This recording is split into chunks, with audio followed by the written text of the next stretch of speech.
Welcome back. One thing you'll want to do with your autoresponder company is to make sure that there is a connection between your sales system and your autoresponder company.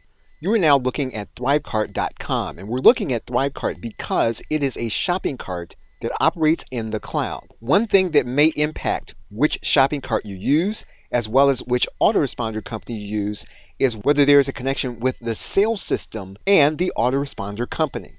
For example, ThriveCart as a shopping cart has a number of integrations. If we were to look at specific autoresponder companies, ThriveCart again has specific integrations. One of those integrations it has is with MailChimp. That means then that when we have a sale, we can capture that individual's information into our existing autoresponder company. Now, as you can see, ThriveCart has already been connected to MailChimp with a specific account. Now, for the sake of this video, we are going to disconnect the account and then reconnect it so that you can see the entire process.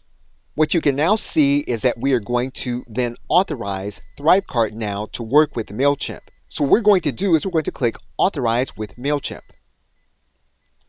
When we click the Authorize button, we're then sent to MailChimp in order to log in order to make the authorization. We will now need to give permission to MailChimp to connect to our shopping cart. We're going to click Allow. What you'll notice now is that inside of our shopping cart, we are now connected to our autoresponder company. So regardless of your sales system, you want to find a way to connect to your autoresponder company. What this now means is that when we set up a product to sell in our shopping cart, we can now make sure that the individual who makes the purchase has their contact details automatically added to our autoresponder list. Because of the connection we made, the shopping cart can see inside of our autoresponder company, we can now choose the specific list where we want the contact details of the purchaser added. Okay, so with that, thanks, and I will see you in another video.